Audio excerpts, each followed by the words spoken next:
AS Mojumder CHIROPRACTIC ওনার আপনি নাম বলেন?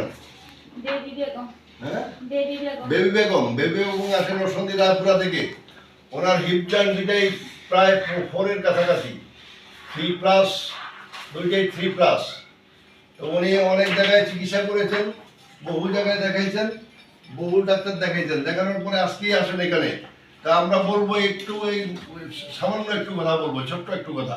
সেটা হলো আপনাদের কাছে যখন রুগী কোমর ব্যথা নিয়ে যায়, কোমরের সমস্যা নিয়ে যায়, রুগী যখন দাঁড়াইতে পারে না, রুগী যখন বডি কাঁপে, তখন আপনারা দয়া করে হিপ জয়েন্টগুলো এভাবে দেখবেন, দেখলে এই যে দেখেন, এই পাড়া টান দিলে এটা চলে আসে, এটা টান দিলে এটা চলে আসে, এটার সাথে সাথে এটা চলে যায়।